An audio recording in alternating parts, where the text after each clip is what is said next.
As a performance dietitian, I spend my day helping athletes and high performers get every advantage possible, and hydration is one of the biggest difference makers. But what most people don't realize is hydration isn't just about how much water you drink, but how your body actually absorbs and utilizes it. And Protect Hydration is the only hydration supplement that I recommend. It's a liquid electrolyte supplement that absorbs more efficiently than any powder on the market. The precise formula of sodium, potassium, and magnesium matches exactly what you lose in sweat, with no sugar, no dyes, and no artificial ingredients. I've tested nearly every hydration product on the market, and nothing comes close to the performance and purity of Protect. It's veteran-owned, made in the USA, and it's the only product I trust for myself and my clients. If you take your performance seriously, go to protect.com/truth and experience the difference real hydration makes. All right, Rob, so starting off, I've known you for years now between social media and in person, but I still don't accurately know how to explain exactly what you do. So explain that for us. So I'm a college dropout. That's the most important piece of information to know about me. I was studying Russian language and literature and psychology. And then I was like, I don't care about this. Got into human performance, and that's kind of a circuitous road. But now I essentially do strength and conditioning and then return to performance. That's really my sort of area of conglomerated expertise, but all of that has just been won through work. Mm-hmm. So up until just recently, I recently entered a master's program, but before that, I don't have like official certifications other than manual therapy. So I did manual therapy and I had legit training in that. But everything that I have done that's led to this point in my career has just been through, sort of doors opening up and going like, oh, well, this person needs problem solving. They need help in coming back from an injury. They need help in getting stronger for a specific event. We know each other. I say yes. I grow into the next layer. So I'm just sort of a human performance problem solver. I guess that's the best I could say. And then the biggest part of my job now is education. So I teach, do consulting with organizations, and then teach health and performance related curriculums. So how did you bridge that gap? How did you go from what you were doing and get into human performance? Not through like any wonderful planning. So I didn't have like some grand architecture that was in place where I just don't work like that. So I wasn't like, I'm going to go to school for this, I'm going to graduate, then Rob gets this kind of job, then I work through the field. A lot of times in strength and conditioning, it's like, okay, I finish, I get a CSCS, I go work in a collegiate environment for a while. I'm in the collegiate environment, I go to pro, or I climb the chain. It wasn't like that at all for me. I was a massage therapist first. So I went to massage therapy school just because, honestly, it was an easy inroad to working with people around health. So I've always had an interest in health and performance. My parents were internationally competitive athletes, both of them. So I was around training environments all the time as a kid, strength and conditioning environments and martial arts training environments. So when I left school, I was like, okay, how do I get into what I really care about? I like health environments. I like performance-based environments. Massage therapy school is a trade school. And I went and got obsessed with mostly like pain relief, improving range of motion, rehabilitating movement patterns. You have to work in a spa environment, at least part-time, when you get out of massage therapy school, because this is how you pay bills if you're a massage therapist. I knew that wasn't for me, like long-term. So quickly I got into things like neuromuscular therapies, myofascial release, craniosacral, that realm of manual therapy. And then started working in like chiropractic clinics, being part of like therapeutic teams. So PT, chiros, massage therapist. At the same time, I kind of had a realization that putting hands on isn't enough. That if you don't understand like the fundamentals of good movement patterns and have some way to re-educate movement, that you're going to have limited results. So I started studying different kinds of movement, got into CrossFit. I was part of that early wave of CrossFit. So I was in CrossFit like 06 maybe, which is 20 years ago now, which is crazy to think about. That's about the same time as me. So I'm I'm thinking old. back. And got into it, got into coaching it. My wife, Tommy, and I owned a CrossFit gym for a long time here in Virginia Beach. And during that time, I knew pretty early that while I liked the CrossFit model for what it was designed for, that there was a bigger world of strength and conditioning, and I got super obsessed. So I would just read anything to get my hands on. Luckily, this all happened during the internet age, so I could get in touch with coaches and mentors and resources that could rapidly elevate my knowledge.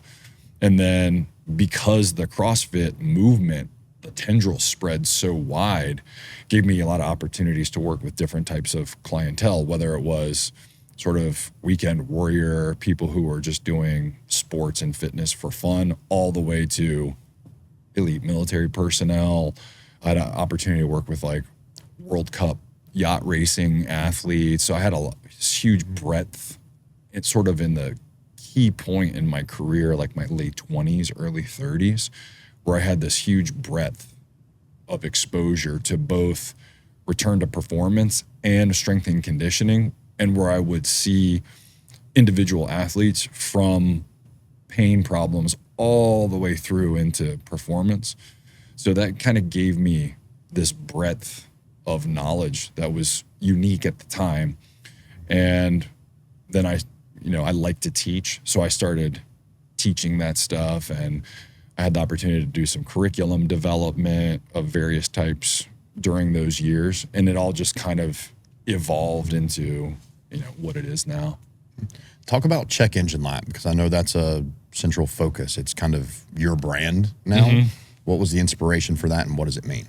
Well, so Check Engine Light's kind of a funny thing, right? So we're here in Virginia High Performance right now, right? And this place is owned and operated by Alex Oliver, who's retired SEAL, who honestly was a key linchpin figure in shifting the way human performance is thought of in special operations, right? And so Check Engine Light was a conversation tool that I was using when I was talking to operators about health.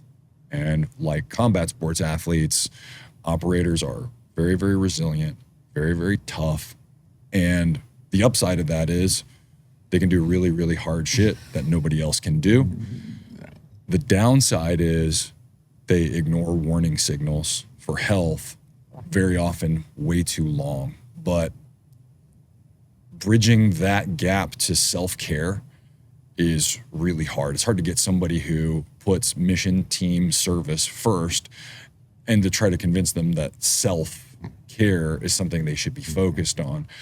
So I just sort of developed conversationally this idea of like, well, look, it's like a check engine light. Like paying attention to these things is just like a check engine light on your dashboard. It just means this is something that might require further investigation to keep the system running. It doesn't mean like I ignore everything else or I shouldn't be trying my best to perform as best as I can. It's just this little signal. And what it did was remove the identity or the emotional attachment to being tough. Because then it wasn't about not being tough and getting into like floaty, airy fairy, I'm only going to do self-care, but instead made it about a performance system that needs to keep running at its best. And I was talking about it with Alex one day, and he was like, man, that's a great analogy. It made sense to him. And he goes, oh man, that's such a good analogy. Like, do you think that could be a curriculum for the guys in the Continue Mission program? And I said, I definitely could make this into it. Like, there's definitely a widespread ideas here. So I put it together, we pitched it to the foundation, and then it became a class here at Virginia High Performance that I teach to operators, and probably about 800 guys have been through my class. And as I taught it, grew its own wings, like ideas tend to do. And based on feedback from those guys and a more other work experience, it sort of started to crystallize to some degree into a more substantial philosophy. And then it became a book, right? So it became a book. And then now it's just sort of become a cornerstone idea that all my work wraps around to some degree or other. What are some of the earliest signals that people ignore before pain shows up? I mean, for sure, things like mood, right? So mood changes, sleep disruption, even before pain, movement pattern, volatility, right? So there's usually, before pain shows up, so let me back up 1 second and just say this. So I'm going through this master's program right now, and I was watching Scott Livingston, who's a neuro reconditioning expert, right? And he said something in a presentation that really hit home with me, which is that pain is an output. So pain's not an input, pain's an output. So there's nociceptive signals going from the body to the brain all the time, but the way that we interpret them is very different, individual to individual, and there's lots of factors that are contributing to what we interpret as pain. And so depending on the context of the type of person we're talking about, right, the signals that precede pain are generally many, right? So we can talk about things like sleep disruption, mood, like I already mentioned. But when we talk about pain in the physical body, right, my joints hurt, my muscles hurt, I have prolonged soreness or sharp pains that are preventing me from moving in a specific way. Generally, there's some change in the way that we problem solve movement. We're avoiding certain ranges. We don't have access to certain movement patterns anymore, right? So when I work with people who are in the combat sports community or special operations and military communities, those jobs or those sports tend to support the ability to disregard signals longer, right? If you can't disregard pain and discomfort, combat sports is not for you, right? Because not only are you receiving impact all the time, you're using your body as a weapon. So if you can't disregard the pain that just comes with that territory, then you're not going to make it. It's not the sport for you, right? And the same thing with special operations. Those guys learn to disregard the preliminary signals so that they can keep doing what's necessary. I think something that I've learned and something that's important to remember is that if you know that, then you have to learn what the signals are, not just in general, but for you. So those individual signals can vary pretty significantly. But if you're a really tough, focused individual, what will happen is you'll just find a way, right? I'll just disregard. And sometimes you find things like, oh man, I just finished this set of kettlebell presses. Like, oh, I noticed that you're like moving your arm kind of weird. And you're like, oh yeah, my hand went numb halfway through the first set. And it's like, oh, well, why didn't you mention that? It's like, well, because I had 2 more sets left. And that's the mentality of a fighter. That's the mentality of a special operator, is that here's the task that was assigned. I've made a decision to commit to it. I will finish it regardless. The flip side of that coin is if you can't fight through things like that, you won't accomplish those difficult things, right? So I don't know, I hope that answered the question. I thought it was sort of a long-winded answer. No, it all goes back to the check engine light. If I'm trying to get from point A to point B, my check engine light comes on halfway through, I'm not going to stop. Like, I'm not going to stop the journey. I'm just going to get to point B. Yeah. I'm going to keep driving. Yeah. The problem is when that light stays on, it's like, well, I have another journey after that. You just keep ignoring it. Yeah. Like you said, the check engine light is going to come on. It's just part of it. It's part of the sport. It's part of the demand of special operators, but it's continuing to ignore it instead of getting a checkup. Yeah. Well, and that's what we talk about in class. So, I'll say like, okay, everybody's has some point driving their real car where the check engine light comes on. And when that happens, there's basically two things you can do. One is you can address it, and the other is ignore it. And I always ask, is there an appropriate time to ignore? And we get good examples, right? Like, what if there's an emergency? I'm somewhere where I can't stop. Sometimes guys say, I don't have the resources to deal with it right now. I've had this before, and I have some sense of this is a false positive, right? So that we know that there are appropriate times to ignore those signals, especially if you want to have high performance demands. But kind of like the oil light in your truck, if you always ignore it, eventually the engine will seize, and nobody knows exactly when, and nobody knows exactly how bad it will be. But we know that if you don't have some set of indicators that let us know how well we're performing, and the thing that we pay most attention to is system failure, then failures in performance and things like pain are going to come along and surprise us, which if you want to be performing your best for as long as possible, that's not an acceptable solution. What systems tend to fail first when someone ignores that check engine light for decades? I mean, that's hard to pin down. That can be very, very individual. For some guys, for some people, they're relational. So that's what they'll notice first. It won't necessarily be like, well, my back hurts so bad I can't do jujitsu anymore or something like that. That does happen probably for hard-worn athletes, hard-worn men. That's what gets noticed first, is when my physical body can't keep up with the performance demands. But when you start to pull the curtain back, what you notice is there were other failures in place that those individuals weren't as sensitive to, right? Because somebody who's used to their body being demanded for performance, they're more sensitive to physical failure, right? Because I can't do the shit that I like to do and that defines me as a person.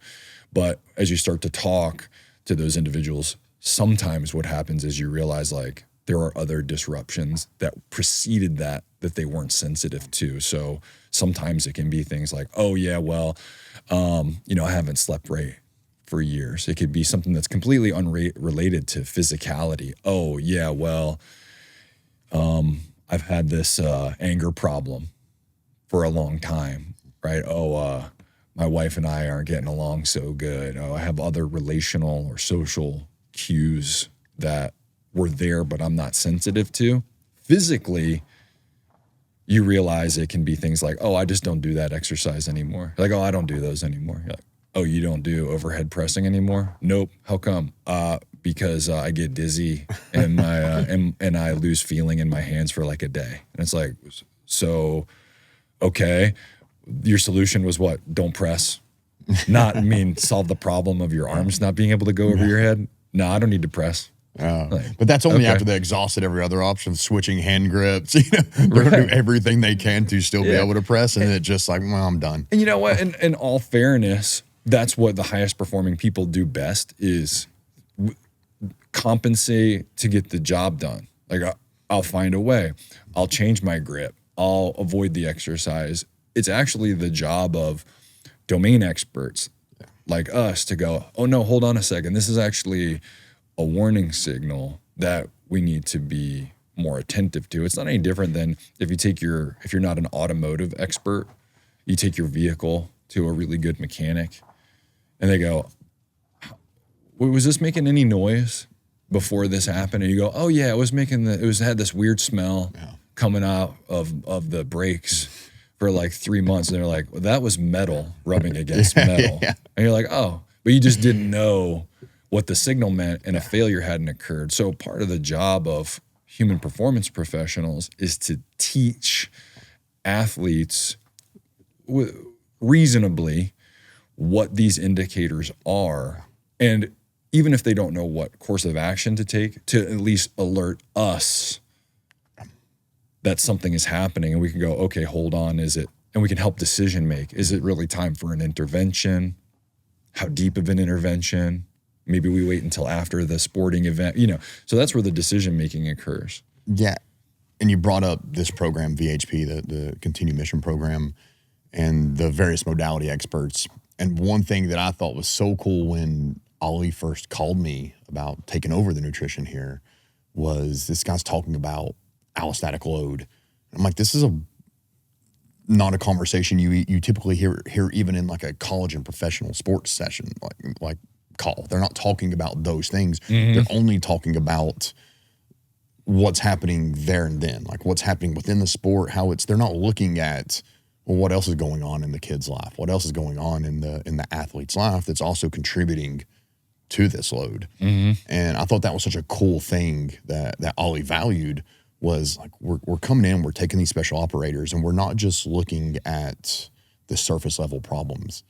Like these modality experts, we all get together and we discuss everything, because it all has a load. Like it's just adding weight to the plate carrier. Like what's happening at home, what's happening at work, what's happening as a result of the TBIs, what's happening as a result of poor sleep, poor nutrition, lack of exercise, poor exercise. It all comes together to form an issue. And that's what I liked so much about it. It wasn't just looking at the very obvious performance-driven output. It was looking at everything that adds to that allostatic load and how that impacts the operator. Yeah, I think allostatic load is right now it's getting more attention generally, probably than ever. But from the performer's perspective especially, it's really insidious because it's something that takes a long time to accrue. It's not linear. So allostatic load is not like 1 + 1 + 1 + 1, 4. You get like the totality of these many changing parts at some point hits a tipping point, and then something that's performance inhibiting or health inhibiting seems to suddenly occur, right? And I know that I've had many dozens of conversations with guys in this program where you ask them about a symptom or a problem they're having, and it's out of nowhere. Right? And out of nowhere just means I'm not sensitive to the cues that led to this, right? It goes back to the check engine light idea, but this allostatic load that's occurring is, this energy cost for maintaining response to stress over time is something that's not necessarily a singular event, right? But it's this cumulative some wear and tear on the system. And I think there's something I've been thinking about a lot lately with all kinds of athletes, but special operators in particular. And one thing, and this is a complete hypothesis, I don't know this, but I think one of the things that's interesting about the emergence of more care about allostatic load is because we had 20 years of sustained special operations combat. And I don't know that we had that before in the history of the United States, where the deployment demand and the rotation was so intensive. And I think one of the things that happens is when you have this like high density of intense stressors, then the exponents of that allostatic load, they build up faster. And an analog to that was in the UFC. And again, I don't have inside information. This is complete conjecture and hypothesis. I was looking at Merab recently, right? And he went on this crazy tear. Like, what an impressive human being. I mean, the fight IQ and the grit on that dude, like, he's like one of my favorites to watch right now. He's so great. But he had that recent loss, right? He lost to Peter Yan, right?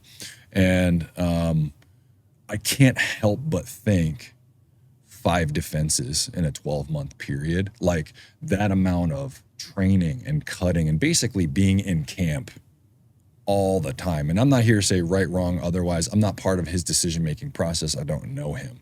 But just as like this general point of allostatic load and the load on an athlete, not just the strength and conditioning and the skill development, but okay, if you're in camp all the time, where are all the rest of the those plates that are spinning in life for that athlete, and what effect, if any, did that have leading to that crucial moment of performance. And those underlying considerations, like the ideas around load management, are really big in sports performance, and necessarily so. But I'm always thinking about like these subtle, insidious factors, because I feel like in human performance, strength and conditioning, we have a pretty good handle on the right now basics. Like we kind of understand what exercises, for the most part, lead to what outcomes.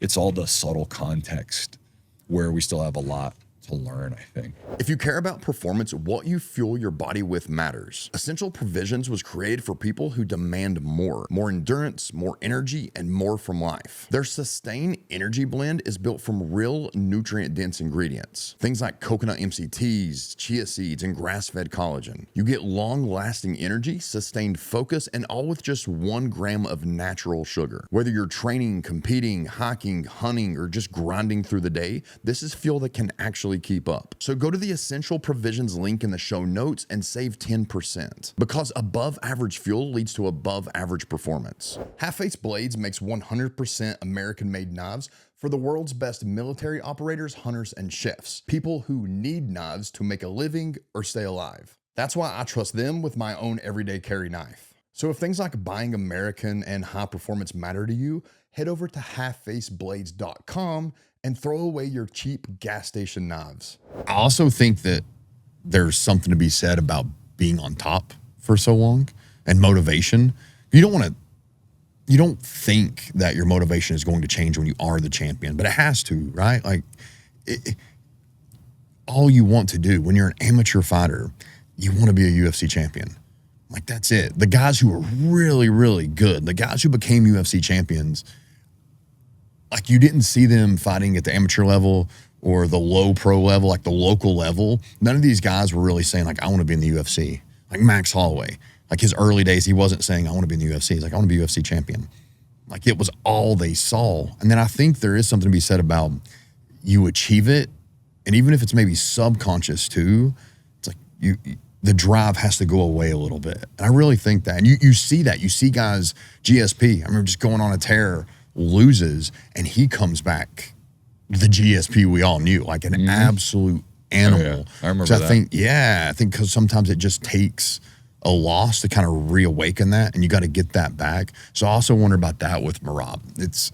I think things just change once you become the champion. And honestly, that load gets greater because now there's more PR, there's more expectations, there's more stress because, hey, I got it. And I don't want to lose it. Like this feels great because I'm making more money. I don't want to lose that money because your contract changes. Depend on you. Right? Yeah. So as you grow, an ecosystem develops around those people, right? And even if we don't mean like an entourage, which it sometimes is, right? Yeah. But an ecosystem starts to develop. So the weight, it's not any different than to some degree. You're an entrepreneur, right? You have a business and you have employees. The weight of that is like, oh man, the decisions I make, it's not just me. Now it's like me and my family and everybody who works with me and their families. Like the web of your decisions and what you do affects a lot of people. So for sure, I'm sure that's a factor. But when I look at it and I look at volume for fighters, look, I'm not saying good, bad, here nor there. I don't know. I'm not in there. I'm not behind the scenes with these individuals. Or even if I was, that I would ask them to do anything different. But I think when we are looking through the lens of stress load on athletes, it has to be a consideration. And it has to be something that we're thinking about and like, okay, what's the total picture here? What's the context? I mean, if that's what you do to make a living and your living affects the living of 10 or a dozen other people, if it was me, even if I felt like unmotivated or less motivated, stressed or whatever, I would still take that call and go make that money. No question about it. I'm going to do my job, right? However, if we're looking at it from a performance perspective and we're talking about things like allostatic load or load management, we have to know that all of these factors are in interplay all the time, and that there are also some unknowns, that there can be factors that are affecting performance outcomes and health outcomes that we can't even consider until they emerge at a level that we can detect, but that they were happening the whole time, right? And that's the bummer of when we start looking at things like HRV or other technologies, is that analysis is always post hoc. Like none of us have a crystal ball that says, well, if we do all these things exactly right, then XYZ will happen. Unfortunately, life doesn't work like that. We don't have omniscience as hard as we try. All we can do is try to understand what happened to the best of our ability, why it happened, and then create more robust and resilient systems that allow us to change and adapt faster. But to think that, you know, if you understand allostatic load better, that you can prevent stress, that's a really horrible starting point philosophically, I think. In combat sports, fighting, much like operators, it's the only sport really where you have to perform anyway. Like other sports, it can be like, I'm going through some hard stuff. I'm just going to take this game off. You're still getting paid, and you're still going to do that. But look what happens. Ilya Tapora, you know, I'm having some personal issues. Not only is he not fighting, it's like I got to give up the belt because he knows it's going to get taken from him if he just goes on a prolonged period without fighting. So it's like, man, I feel for the guy and not having to make that decision because again, your contract changes drastically if you're not the champion. But it's like these guys have to look at that as like, should I just fight anyway with all this stuff going on with injury? Guys fight with the idea that a fighter goes into a fight uninjured is insane. Every single fighter goes into a fight injured. It's the sport of injury. It's just different. Like not to trash other sports at least outright. But it's like the things you see guys come off the field or court for in every other sports are just things guys are literally entering the cage with that issue already. It's like you're entering the cage with a knee that you tore in camp, or you're entering the cage with a bum ankle. It's like these are the things that like other guys in other sports, like they're taking games off, and fighters, that's just normal. Well, and I think, you know, so there's cultural difference, like sport culture differences, and injury. You know, sometimes an injured animal is the most dangerous one. So sometimes there's motivation. You're like, oh, I can't give this person, like, this thing hurts on me. I can't let this person have 1 millimeter. Yeah. I'm gonna be even more attentive. I'm gonna be even more involved. I'm gonna be more aggressive because I know if they make it to this rung on the ladder, then that injury is gonna limit me. So I'm gonna push, right? So there's too many things that are at play when it comes to performance to say that, and I'm kind of like being tangential here, but to say that, okay, an athlete should never enter into a performance environment injured, and especially in combat sports, or that them being injured when they enter into a contest will limit their ability to win. It's just not. I don't think that's real. In combat sports in particular, I read this really interesting study. I think it was maybe in Norway. It was the Greco-Roman national team, and it was just an interview study. And I think I sent this to you actually, right? And they were interviewing guys on the national team, and they just basically. There was just this general sentiment that there's an expectation to compete hurt. And nobody said it. It's not like some coach was like, hey, you wimp, like, you better get out there. I don't care if your back hurts. It's just built into the culture of combat sport because the operative word is combat. You're fighting, right? And so if you can't deal with those things, you will probably don't possess the grit that's required to be successful anyway. With that said, I think there's a balancing act here that has to be done with health. And I think sometimes in combat sports or military culture, which is very closely related, when you start to say health, it seems completely antithetic because you do have to be able to ignore this shit to go to battle. Yeah. But that's not what health means. My health means my ability to adapt appropriately to given stressors over the time. It's a measure. Not a measurement. It's a emergent quality of resilience. It doesn't mean, oh, every little thing that doesn't feel good, I have to stop what I'm doing.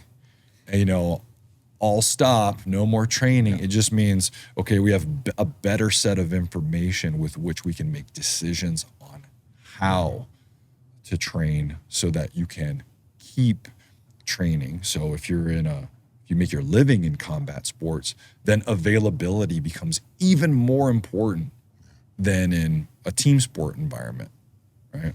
Yeah. That kind of ties into one of the talks I give a lot here with the team guys, the special operators, is the goal triangle. I always say, like, nutrition and performance goals exist on a triangle. You have health on one point, you have performance on one point, and you have aesthetics on one point. And the further you go towards one, you get away from the others. And the problem is people don't really know which direction they're going, and they start to confuse. I call it goal dysmorphia. It's where, like, the processes they're engaging in to reach their goal don't match their actual goal. So you have these people like, I just want to get healthy. Like, well, you're trying to perform. Like, in fact, not only is it really hard to be optimally healthy while you're trying to perform, it also doesn't matter. Like, I had an NFL guy once reach out to me literally before the Super Bowl, like about to compete in the Super Bowl. And he's like, hey man, I got my blood work back. My cholesterol's a little off. My A1C was a little off. When can we talk about that? It's like, after the Super Bowl, I could care less. Like, to be honest, I don't care if you're pre-diabetic right now. Like, I care about whether or not you are ready to perform at your absolute best in the Super Bowl. And the fact is, the level of performance you've been asking your body to maintain and the amount of training you've been doing and the amount of travel required of you, that's why your health is taking a side street. But we don't care. We can worry about that after performance is done. After the season, okay, now we'll start caring about your health. And that's just the way it is. It has to be that way. Yeah. And you have to periodize that, and you have to understand that. And I think that goes back to, again, kind of like with Marab. It's just performance.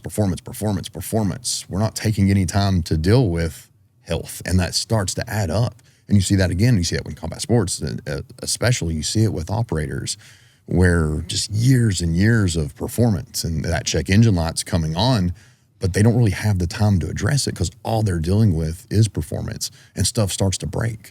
Yeah. And they don't have the time to start addressing that, or they don't know how to address it. And then they go into retirement, and they still don't want to address it because now I have to change everything about who I am as a person. I'm no longer the fighter. I'm no longer the SEAL. Like, they have to change their entire identity to now become this person to deal with the issues that were created because of who they were and what their job asked them to do.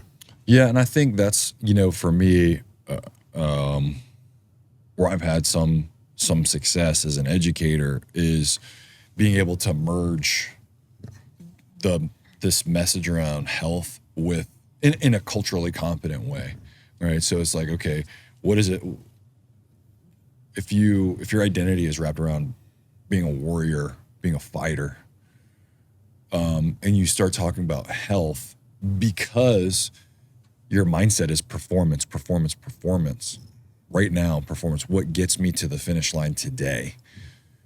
Those things can be antithetic to each other, but if you realize that they're operating on separate timelines, yeah, then it makes it easier to reconcile. And if you also realize that, and this is why I use the terminology performance longevity instead of terms like health or self-care, I use performance longevity because performance-driven individuals want to perform longer. Yeah. So if I say, well, this isn't about putting you in some ideal state of nirvana where, you know, you're just floating on a lotus blossom somewhere, and then you can't on call do shit that matters to you and execute what it is. Instead, performance longevity means I can do these things on the best I can for as long as possible. That's what I'm actually interested in, is performance longevity. Like, even for me, right, I'm just a civilian, average dude, hobbyist jiu-jitsu player. I don't really care so much that my blood markers are super perfect, other than that they reflect my ability to be effective in the world. Because I don't live on a data spreadsheet. I live in the world. So, okay, if I'm within these certain ranges, what it means is I have more time and space to continue being an effective human, whether that's on the mat or whatever, just in my home.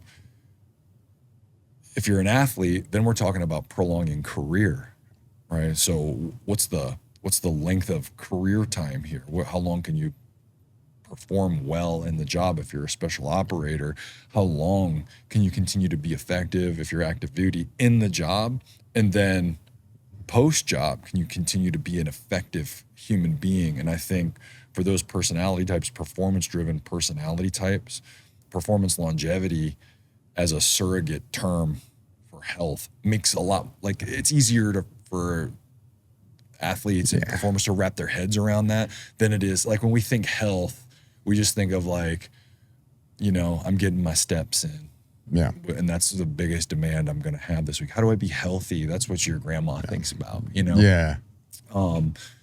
And I do agree that health and performance can be divergent, especially under short timelines. Yes. I think where they converge is over long timelines, when we start talking about years. And periodized. Yeah, when it's periodized. And I think we're really looking at a much better way to frame it.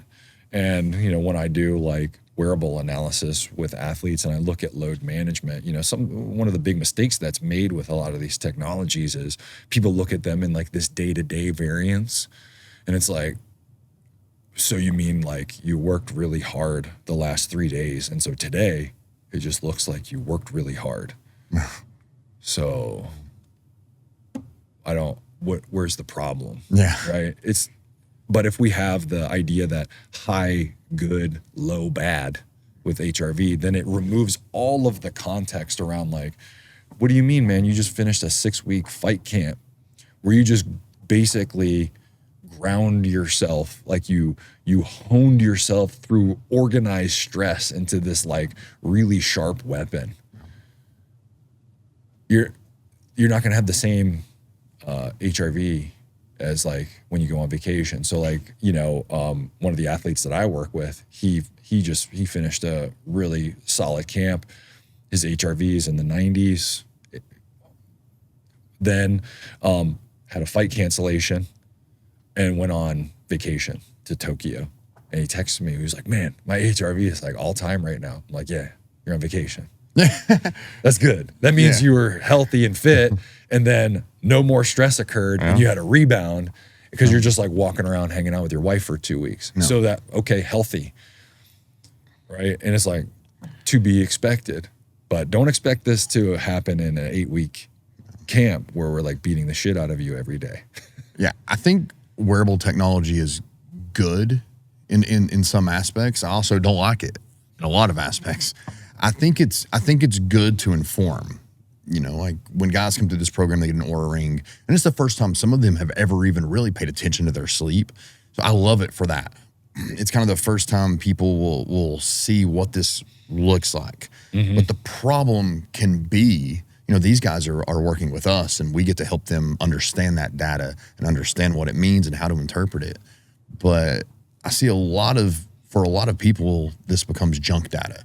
They're getting all this data thrown at them. It's like, okay, well, what are you going to do with that? Like, they don't know how to manipulate the data to make improvements anyway. So they're getting stressed over what their watch says their stress response is. So they're getting stressed over that. I watched that. I'm stressed. Like I didn't feel stressed. Well, now you are stressed. I'm like, it doesn't know you. Like it's not a sentient being. Like it's going off of some base things. In fact, if your skin's colder because it's freaking cold, it's going to see that as changes within your body. It's not at all. Every time I work out, like when I wear a Garmin watch, when I work out, it'll say like, you had a stressful period today. Make time today to relax. Like, I wasn't stressed. I was working out. It's one of the happiest moments of my day. But it's telling me I was stressed. And a lot of people, I think they take that information and they don't know what to do with it and they just store it in like something's wrong with me. No, it's not. You're just normal. Yeah, and I think a lot of that comes down to the framing and the way that the technology is marketed to the general public. Like it can tell you when you should exercise or not. Like you said, the wearable technology is there to inform judgment, not to replace judgment. Yeah. It always has to be in context. When we look at monitoring systems, especially if you know that the wearable device that you're using, and most direct-to-consumer devices are not precision pieces of equipment, that what supplants the precision is volume. And so you have to have historical data with a lot of these devices in order to understand the context that they're operating in. So like in the context of this program, when I talk to guys about understanding wearable data, I use a bank account analogy a lot, right? And it's like, okay, when you look at something like HRV, it's just like looking at a bank statement, right? It doesn't tell you whether or not you should spend money that day. It just tells you how much your recent choices cost you.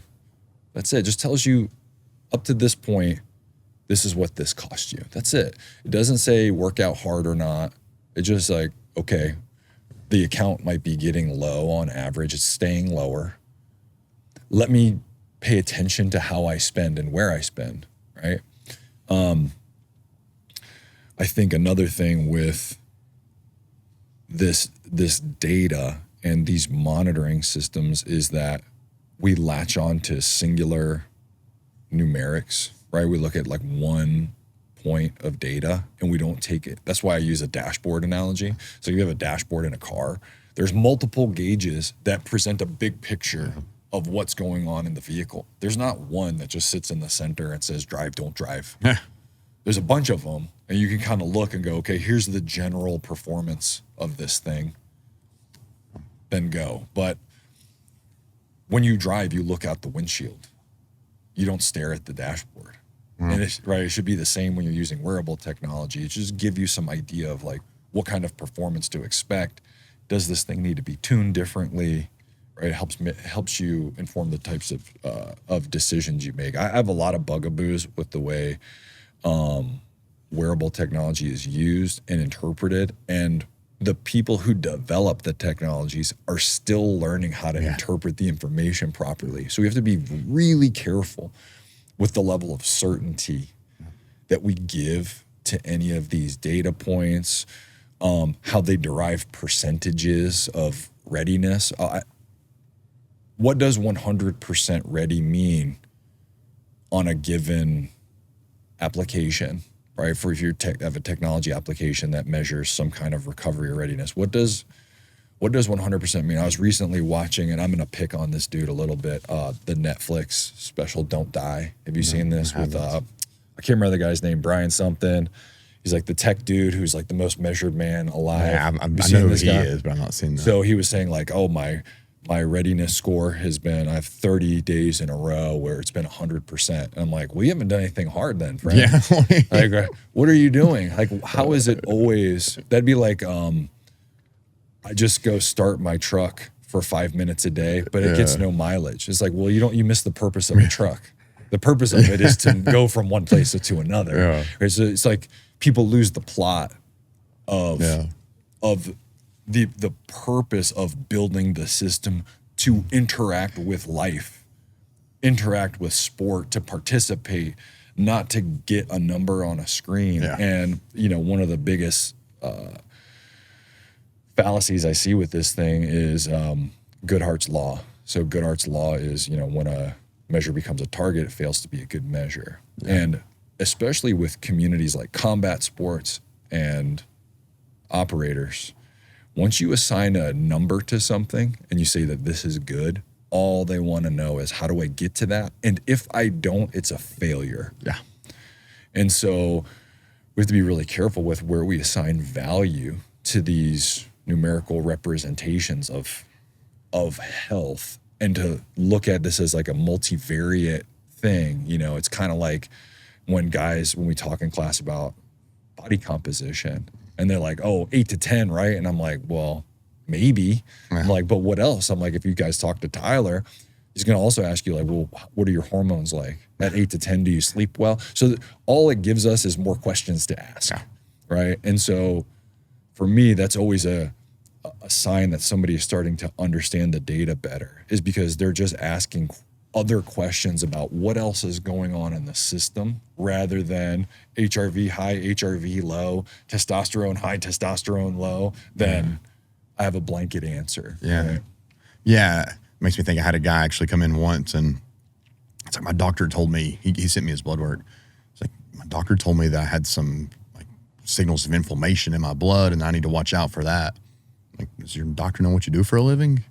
Because like there's going to be some inflammation. I don't know that I've ever met someone that I would actually want to sit across a room from and talk to that doesn't have some inflammation.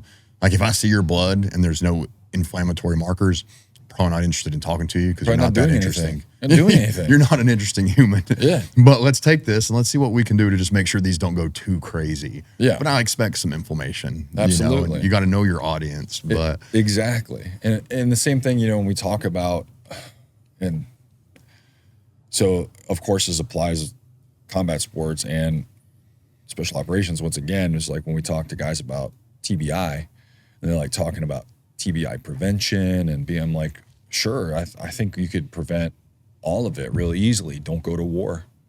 Yeah. Don't get punched. Yeah. That's it. Don't be in that environment. Yeah. But if you've made the decision to be in the environment, there is risk that's inherent. And now we're talking about mitigation of damage. Yeah. So it's like, well, I mean, if you don't want your stuff to get completely beat up, then jumping out of airplanes might not be the job for you. Yeah. Right? But these guys have chosen that. And so if we keep in the context of their profession, that's why I say, like, well, where are you compared to your peers? Yeah. What's the long-term pattern over time in given context? How does the system behave? I think one of the really good things about this program in particular is Ollie realized that guys were getting cooked during service because of the cyclical, continuous nature of deploy, train, deploy, train, deploy, train. He was like, man, we need some opportunity for a hard reset. Yeah. Because if the demand is super high, then the reset, the intensity has to be of the reset has to be commensurate with the demands of performance. And so I would love to see more combat sports athletes thinking like that. Like, okay, I just had this really intense camp. I fought or I competed, and then to be very purposeful in a hard reset, and then go about your business. Yeah. I mean, TBI is a friend of mine. I definitely understand the language there. And it becomes a big thing in combat sports. It's just another day at the office. I know you work with a lot of combat sport athletes, a lot of jiu-jitsu athletes. Talk a little bit about your work with them and what that looks like. That's another thing I fell into. I grew up in that environment, so I'm really comfortable with that population of people, both jiu-jitsu athletes and special operators. Like, my early martial arts was all judo, wrestling, Muay Thai. So I'm just around that. I was around that community during formative periods. And then I did all that here in Virginia Beach. So heavy special operations population, right? So I just and then I've been doing jiu-jitsu for a long time as well. And so you're just around those people. So I understand the mentality. I'm embedded in the culture. So because I'm embedded in the culture, those athletes are willing to ask for my help, right? Because I'm never going to say, well, just don't do this anymore, which is the answer from a lot of healthcare providers. Well, just don't do your sport. this isn't good for you. It's like, well, that's not going to work out, right? But in the last 10 years, not quite 10 years, but close, probably like 8, I've been working with DeAndre Corby. He's been like a primary client of mine. He's a ADCC vet, world-class, 65, 70 kilo, black belt in jiu-jitsu. He and his brother Gavin, I've been working with them for a long time. And so they've been, my work with D in particular and his coach, Greg Souders, has informed a lot of focus on preparation for elite level jiu-jitsu competition. So that's been an interesting sort of new vector for my career that I didn't anticipate, but has been really fun. So how does the framework for strength conditioning for a BJJ athlete differ from other sport athletes? Well, for one, the wear and tear on the body is different because, in combat sports and BJJ, not only are you playing the sport with your body, it's also the playing field. Right? I don't think I've ever thought of it that way. Like it's also the field of play, so it's taking double the damage. And the goal, this is something I've been thinking about a lot lately. In jiu-jitsu, we say like, oh, the goal is submission, and I think that's a poor orientation. I don't think it's true. The goal is breaking. The goal is breaking or strangulation, right? Like if you're really effective and you tap, it's because in competitions, because you believe your arm could be broken. You believe your leg could be broken, right? So if it's breaking, then at competitive level, real competitive levels of jiu-jitsu, athletes are attacking each other's joints all the time. We're purposefully breaking the other person's structure, even if it's not in a finish. You're breaking the other person's structure to off-balance them, to take them down. So we're attacking each other's structure as a course of playing the game. So the wear and tear on the system is different with DeAndre in particular, and the way the team at Standard trains. The competitive team trains twice a day, 4 days a week. So they wrestle every morning and they do grounded games in the evening. So that's that's 8 training sessions a week is the minimum. It's organized in intensity very well, but that's still a lot to consider, wrestling and then ground game in the evening. So organizing strength and conditioning, of course, sport is always paramount. So strength and conditioning should never take away from skill development or sport performance. My job as a strength and conditioning coach is not to prove to the athlete that what I do has some beautifully and obvious direct connection to their success. It's to help them stay healthy and then build attributes that help support the sport in general. And then also if there's a specific tactical plan that I can support with an attribute that the athlete needs more development with, then that's part of consideration as well. But overall in jiu-jitsu, it's like the total load.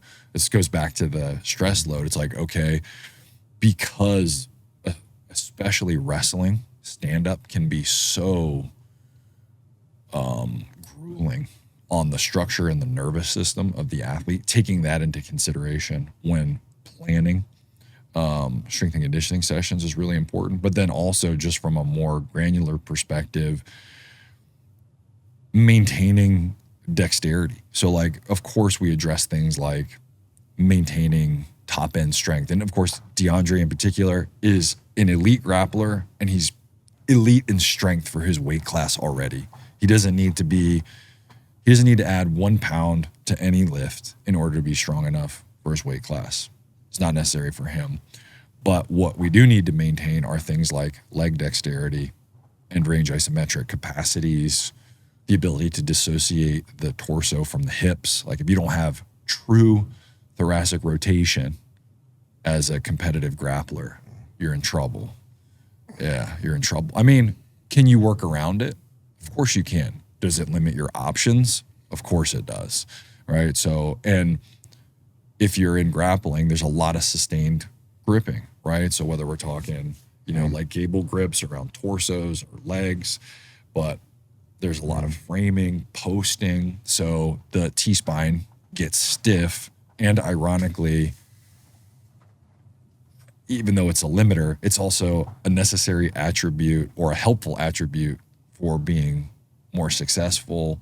And so that's something that we have to monitor and work on constantly with not every, but many grapplers.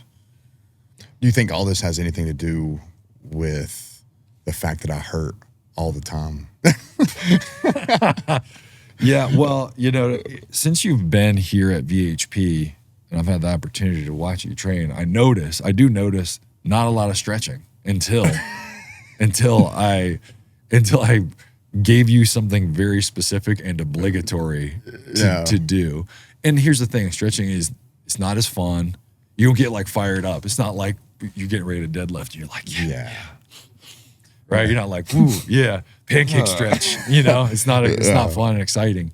However, especially later, it tends to be much more of a performance limiter than strength. It's like, okay, if I made you 30 pounds stronger in your deadlift, how much of an effect would that have on your ability to continue doing jujitsu over your upper back and your neck don't hurt all the time?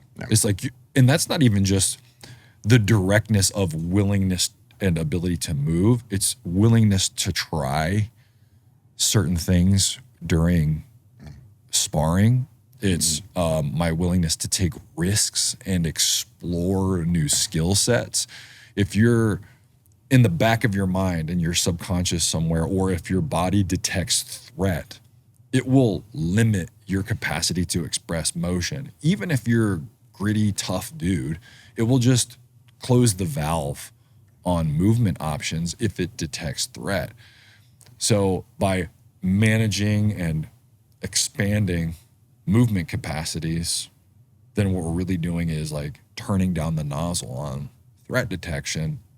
And the cascade that happens from that is athletes are more willing to take risk because you know that your body knows that the likelihood of injury is reduced just from expressing the range. Now, I'm not talking about the dynamics of interacting with another athlete. None of us know when an injury is going to happen from that, but just from participating in a movement.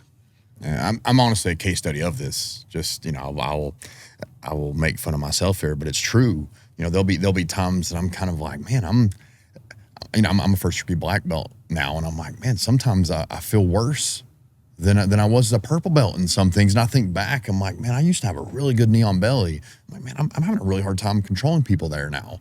But you know what? I also can't touch my butt to my heel now because all those years where the check engine lights were on, and I was ignoring it. And you see that a lot more as guys get to that level. And I love that people like the Corbet brothers and stuff, they're people like this, they're addressing that now. Mm-hmm. They're worried about it now when they're still young and they're not getting to, I'm 38.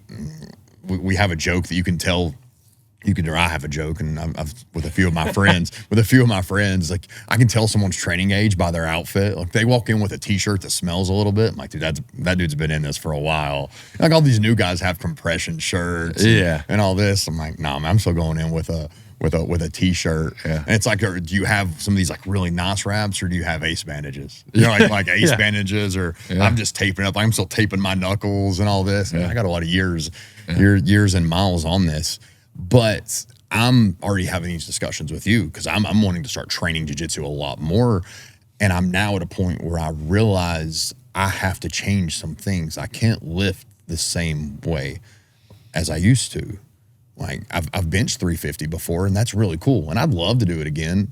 That would be really cool. I've deadlifted 550. I would love to do it again, but it's no longer as important to me as being able to train jiu-jitsu and not hurt for days. And I know the pursuit of those will take away from my ability to do that. Yeah. So I'm starting to have those conversations with myself and with you. Yeah. And how I can change that. And it goes back to that performance and health and that whole conundrum is I'm trying to think, how can I still perform at the level I need to as a 38-year-old black belt who isn't a professional fighter anymore? I just love jiu-jitsu, and I love being able to walk into a room and feel like I can handle myself. Yeah. But I'm having to understand I'm going to have to improve my health in many ways to be able to continue to do that. And I think, all of that is sort of entangled with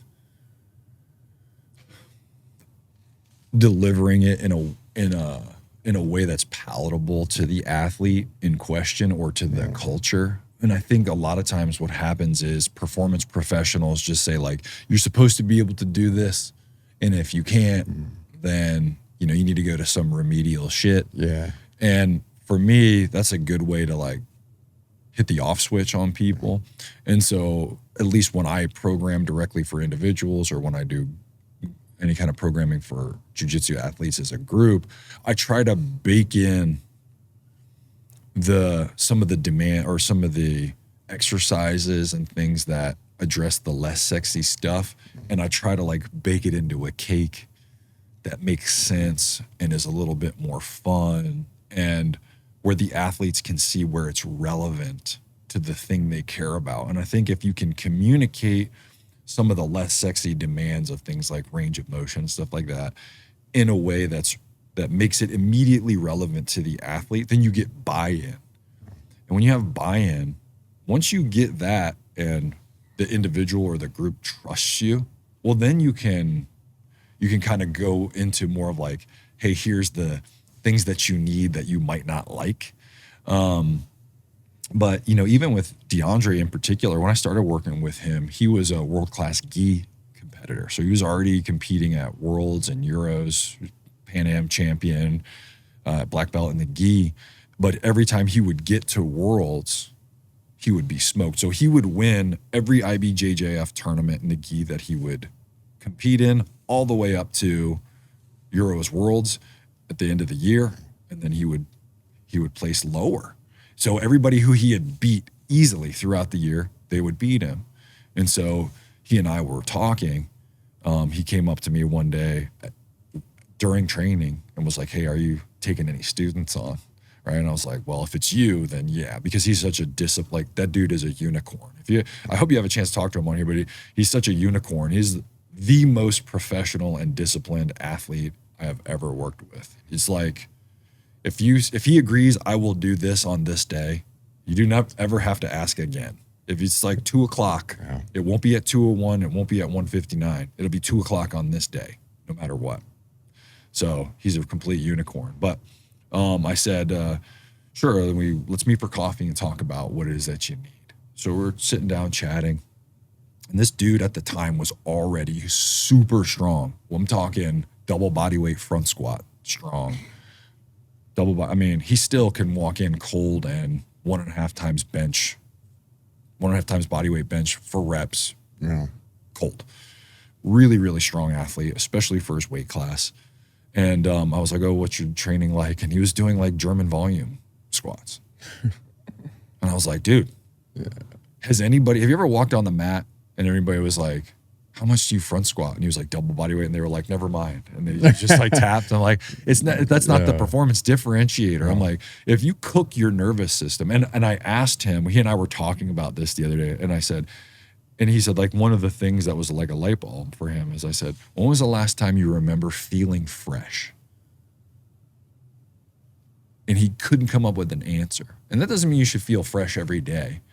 But when was the last time you felt fresh? You were like, today, I have access to everything. I can do every skill. I have every ounce of energy I need, and I can put my best self forward. And he couldn't remember. So basically, all year, he was giving full intensity, both to strength and conditioning, and then drilling 2 or 3 times a day with his brother. And I love that level of commitment. Like, I wouldn't trade it for the opposite. Yeah. Right? I wouldn't be like, let me get a lazy athlete that I have to then constantly cajole them into training. I'm not interested in that. I'd much more get somebody who's like that, super motivated and disciplined, and then teach them where to point it. But what supports the sport outcome? So I'm like, what's your goal? I want to be the best jiu-jitsu. I want to be the most complete and best jiu-jitsu grappler or best grappler I could possibly be, world champion. Okay. So then that means jiu-jitsu first, strength and conditioning second. So if you're not a weightlifter, which is by the way, German volume training was designed for the German Olympic lifting national team in order to boost experienced weightlifters' numbers. If you're not them, that's not your goal, then we're not going to use, again, it's goal dysmorphia, right? Which, by the way, I'm so jealous that I didn't think of that term. It's such a good term, right? But it is goal dysmorphia. So it's like, well, if you want to be the world champion in this, then all of your behavior has to point at that. Yes. And squatting like this, like, do I think athletes need to be strong? Sure, but what? Strong at what? I'm strong for the task. Strong for the task. So, okay, we have somebody who, there's a lot of high demands on the thoracic spine. They're getting their head pulled on a lot. They're getting yanked on constantly. They're fighting for posture over and over again. They're getting squeezed and gripped and pushed and twisted and pulled. And then what I'm going to do is take a really heavy barbell and I'm going to sit it on their back for a shitload of reps or a bunch of weight and add compression to that area. And I'm not saying that's always wrong, but is there a way to get the same or a similar outcome in strength preservation or strength building without the compressive aspect to this particular athlete in this sport? The answer was yes.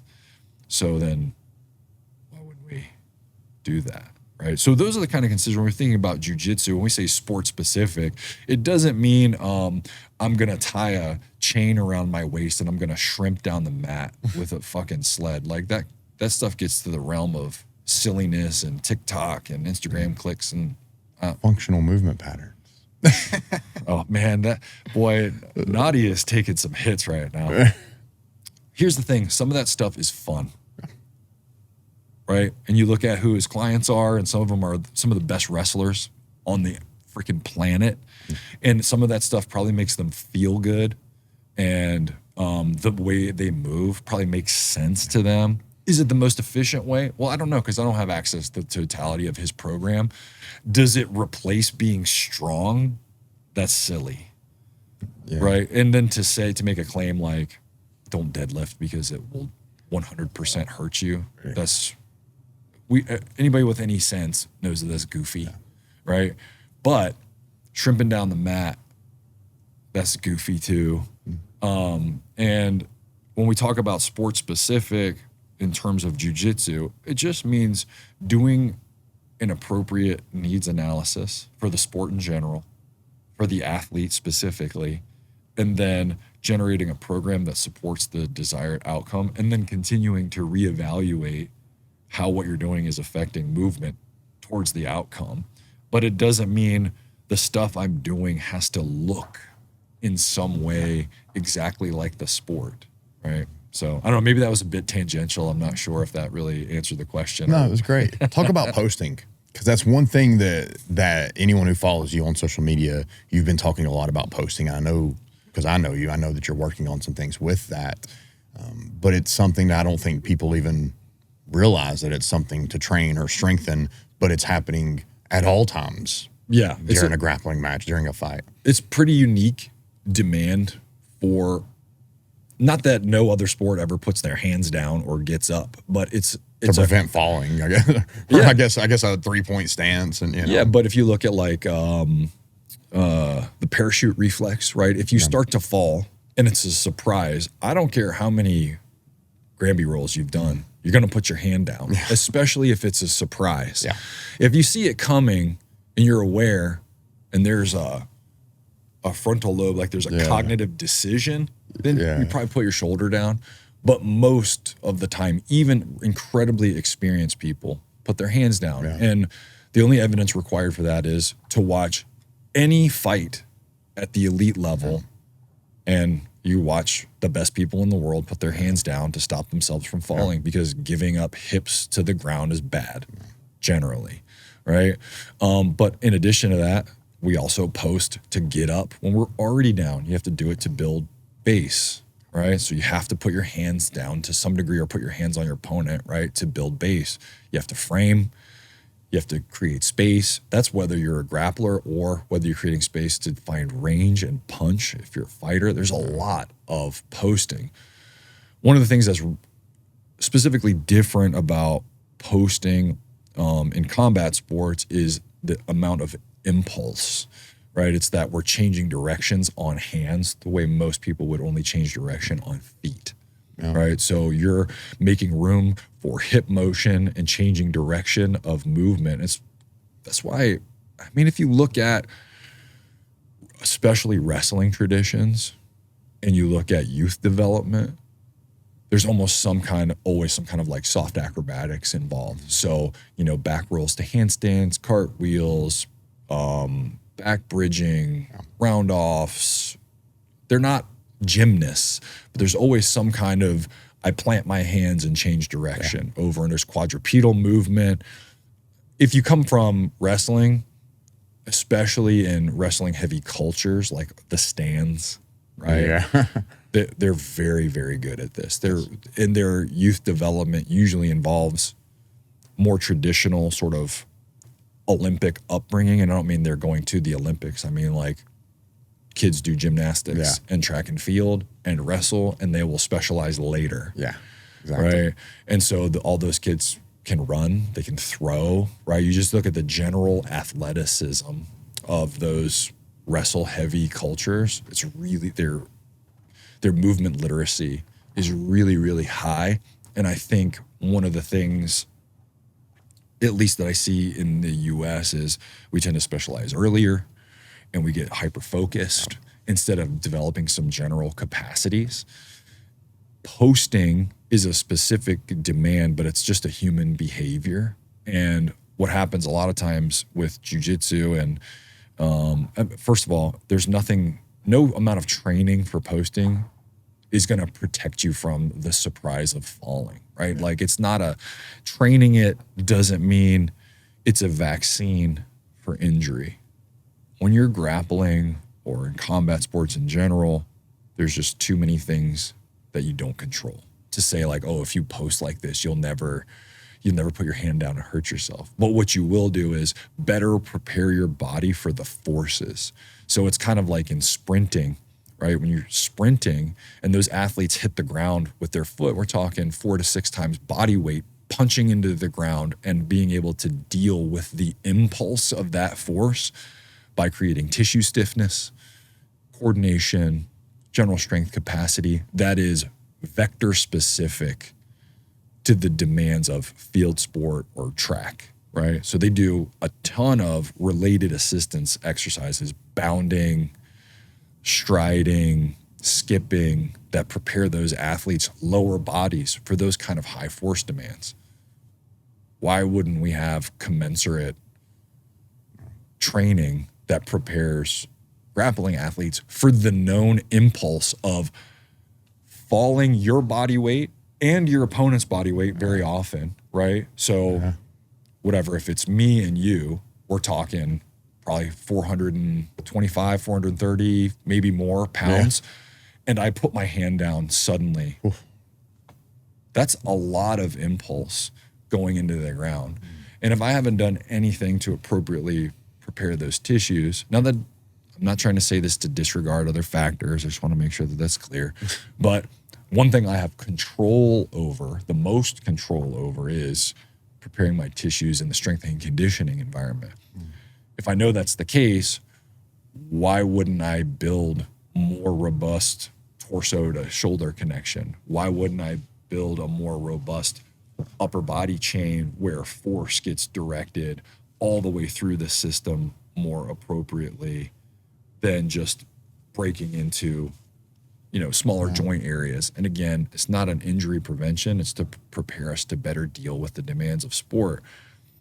In addition to that, becomes a performance advantage, right? So if I can stop myself from falling put my hands down and change direction on hands, that's to my advantage as a competitor, right? And again, this can be organized into training very intelligently. It can be, but doesn't have to be like, okay, I'm doing post day. It can be if it's a diminished attribute. but it can be integrated into training intelligently, I think. I can tell you a Khabib Nurmagomedov story that Please do. regarding I'm up for a good Khabib story. He's one of my favorites ever. he's the man. He's one of my favorite people of all time as it relates to posting. So when I would work with fighters like Max Holloway, Khabib, and DC, and these guys before I was married with kids, I would go live with them. I mean, I was kind of like a Swiss Army knife. I'm handling their nutrition, their supplements, like cooking the food, so I know that it's done. But then I'm also training with them because I was a professional fighter myself. It also allowed me to kind of assess their energy levels and all of this. And remember, I was doing one camp at the same time with Daniel Cormier and Khabib Nurmagomedov, both at the same time. And I hadn't gone with Khabib. I had just kind of been training with DC, not really training with Khabib because, number one, he's always got like his posse of Russians that are just, or Dagestanians that are just animals. Like he's got his crew and they're good. So I didn't really see a benefit that I could provide. But I wanted to roll with him. Like I wanted to see what this felt like. And I'm probably 205 at the time. We're working on a weight cut down. I'd say he might have been 172 at the time. And I told DC, I was like, I want to get around with Khabib. He's like, no, you don't. You know, DC's very forward. He's like, no, you don't. Like, yeah, I do. Like, I'm not saying I'm going to win, but like, I just want to feel that. Just kind of shaking his head. He's like, go on then. All right, so go in there, and I'm going, and it's 5-minute rounds because we're at AKA, like everything. There's no short rounds. If it's 5, it's because they just didn't want to do 10s or 15s that day. And he takes me down, which, duh. As soon as we get to the ground, I put him in half guard. I shoot my legs in. I'm in half guard. I have to control this bear. Like I know I have to control him. And from there, I could not get him out of my half guard. Like half guard's supposed to be an advantageous position for mount. me. Just half mount. It's all it was. Yeah. So the whole time, it is so miserable being in this position. Like I got to switch. And I'm posting. I'm trying my best to like get my hips back and do anything I can to get out of Khabib's half guard, or of my half guard, like get him out. And I can't get this guy for 4 minutes and 50 seconds. It took 10 seconds for him to get me to the ground. I could not get him out of my half guard because the entire time, all he is doing is removing my posts. Every time I post an elbow, I go to anything, that's gone. Put my foot down, that's gone. I can do nothing. Like there, I remember, and then too, that rounds up, and I go over to DC, and I just have this face. He's laughing, and I'm thinking like, man, because sometimes if I'm going with a lighter guy, I am a little bit cognizant of that because I'm a bigger guy, and the last thing I want to do is hurt the guy. So like maybe I just wasn't going. Like maybe I do need to go a little bit harder. Not that I'm going to beat him, but maybe I should go a little bit harder. Nah, didn't make a difference. not one difference. Yeah, and I'd be lying if I said I was going 100%. You would, and because he's such a nice guy, he like helps me up, and he's still getting to know me at this point. I think it's like my second day working with him. He helps me up. He's like, "You do well. I can tell you wrestled." I'm like, "No, you saw that I have cauliflower here, and you said that to be nice. Like, there's nothing I did in this 10 minutes that showed you any hint of knowing what I was doing." But he was just a nice guy. But that is what he was doing. He recognized how important posts are. And if you watch Khabib, this is all he's doing. He's constantly removing that post, and he can control you from that. You can't post, you can't do anything to him. And that's his entire game. Yeah. And I mean, tactically super intelligent. And I don't think anybody does that. Cage wrestles better than him. Islam, of course, is probably closest. Yeah. But anytime you're watching and guys get grounded and they're not on their back, or even if they are, the first thing you see is hands go to the mat, they post, because it allows you to move your hips, right? So you have to put your hands on the mat at some point to get up, right? And so it's real interesting, like when you watch the fights and you look across weight classes and experience levels, people who are doing combat sports, no matter what other kind of shape they're in, musculature around the shoulders generally is developed, and it's from making a shell out of your body, right? So it's like target minimization, right? So always hiding the chin. Yeah, I'm sitting here right. like this. It's like, I'm just trying to make all of this as inaccessible as possible. That's one part. But also, like, if you look at strength and musculature around the shoulder blades, it tends to be pretty well developed in guys who have wrestled, no matter what else is developed on them, because they're grabbing each other but also posting all the time. Yeah. Well, this has been a long time, but I do want to leave you with one question, because we've covered so much good information that we could do multiple podcasts just with this alone. But if someone's listening and they feel like something's off, but they can't name it, like they don't know what that is, what's the first question they should be asking themselves to begin to identify that? What else? Don't ever rely on one thing that feels off. What else? Is there anything else? Like, something feels off here. Where else? So what else is going to start to zoom out? Sometimes we like, oh, this thing, and we go, oh, this thing feels up. Something's up with my shoulder. Something's up with my shoulder. My shoulder. Instead of what else is going on? What else? How's my sleep been? What else? My food okay? What else? Have I been training really hard? What else? Am I drinking a shitload of coffee? And when you ask yourself what else, you start to develop. It doesn't mean there's nothing going on in the thing that feels off, but it starts to give you this ability to start to see relation. Like, is there a pattern? Oh shit, my shoulder hasn't been hurting a ton, but it's starting to buzz again. You know what? Last few nights, shit, I didn't think about it. I went to bed at midnight instead of 10:30.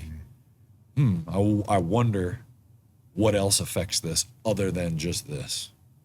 So it starts to give a bigger picture. So that'd be my thing. What else? I like that. Where can people find you? On Instagram at the Check Engine Light. I like that. Like, simple Instagram names. You can find this, but you post a lot of really good information that I think everyone should go check out. I think there's something for everyone, not just operators and combat sports athletes. I think this can relate to anyone. So I appreciate your time. I think this is one a lot of people will take good info from. Awesome. Thanks, brother. I want to thank you guys for watching, and also a word of thanks to our sponsors who have made this episode possible. All I ask is that you guys please hit the like and subscribe button, as it helps the podcast grow, and so we can continue to bring on some great guests for you guys. I'll see you in the next one.